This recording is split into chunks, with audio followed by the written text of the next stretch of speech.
Good morning बच्चों। चलो अब हम इसके अभ्यास कार्य करेंगे। ठीक है। सबसे पहला है निम्नलिखित प्रश्नों के उत्तर लिखिए।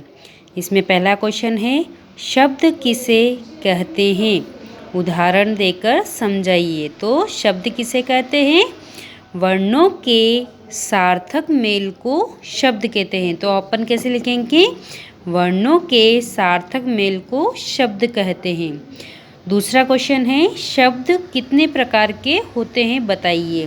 तो शब्द कितने प्रकार के होते हैं? 4 प्रकार के। कौन कौन से? अर्थ के आधार पर, उत्पत्ति के आधार पर, रचना के आधार पर और प्रयोग के आधार पर। ठीक है। आगे पढ़ेंगे। तीसरा क्वेश्चन देशज किसे कहते हैं, इसके 4 उदाहरण दीजिए। तो ये देखिए यहाँ पे लिखा हुआ है देशज शब्द। तो यहाँ से स्टार्ट होगा।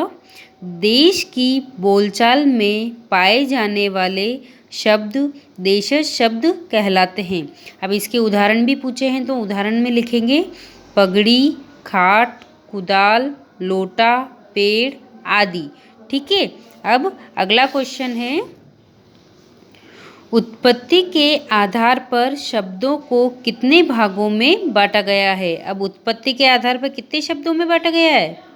उत्पत्ति के आधार पर 4 प्रकार के होते हैं, तत्सम, तद्भव, देशज और विदेशज। ठीक है। अब अगला क्वेश्चन प्रयोग के आधार पर शब्द के कितने भेद हैं, उदाहरण सहित बताइए। तो प्रयोग के आधार पर शब्द 2 प्रकार के होते हैं। पहला होता है विकारी और दूसरा होता है अविकारी। अब इसमें विकारी के कौन से उदाहरण हैं ये देखिए, लड़का, लड़के, लड़की, लड़कियां ये आदि। ठीक है। और अविकारी के अब, तब, जब, कल, कब आदि। ठीक है। अब ये इनके 2 प्रकार के ये हैं प्रयोग के आधार पर, और उसके बाद में इनके उदाहरण में ये लिखेंगे। ठीक है। अगला क्वेश्चन है नीचे लिखे शब्दों से सार्थक और निरर्थक शब्द छांटकर लिखिए।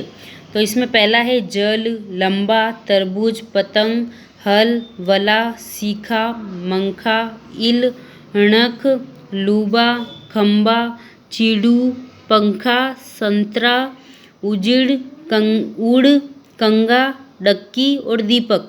अब इसमें से अपन ऐसे शब्द छाटेंगे जो सार्थक हो, और सार्थक का मतलब जिसका अर्थ निकलता हो। ठीक है। तो इसमें कौन कौन से शब्द आएंगे? जल, लंबा, तरबूज, पतंग, हल, सीखा, खंबा, पंखा, संतरा, कंगा, दीपक और उड़। ठीक है। अब इन सब के अर्थ निकलते हैं, इसलिए यह सार्थक शब्द है। अब जिसके कोई अर्थ नहीं निकलता है उसे बोलते हैं निरर्थक शब्द। तो जिसमें कौन कौन से नाम हैं? वला, मंखा, इल, णक, लूबा, चीड़ू, उजिड़, डक्की। ठीक है। अब अगला क्वेश्चन पढ़ेंगे हम, अंतर बताइए। फर्स्ट है सार्थक और निरर्थक। ये देखिए सबसे पहला है सार्थक और निरर्थक। इसके अंदर पहला है सार्थक। सार्थक में क्या लिखेंगे हम? सार्थक शब्द का अर्थ निकलता है, और निरर्थक शब्द का अर्थ नहीं निकलता है। फिर है देशी और विदेशी शब्द। अब इसके अंदर देशी, तो देशी शब्द बोलचाल के शब्द होते हैं। और सेकंड है विदेशी शब्द में विदेशी भाषा के शब्द होते हैं। अगला है तत्सम और तद्भव।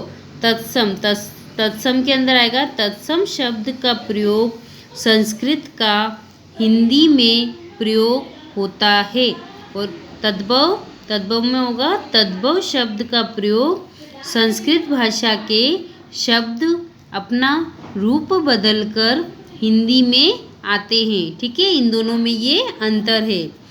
नेक्स्ट है रूढ़ और यौगिक शब्द। अब रूढ़ क्या होते हैं? ऐसे शब्द जिनका खंड करने पर अर्थ निकले वे रूढ़ शब्द होते हैं। ठीक है। अगला है यौगिक। जिनका दो या दो से अधिक शब्दों के मेल का खंड करने पर अर्थ निकलता हो, यौगिक शब्द कहलाते हैं।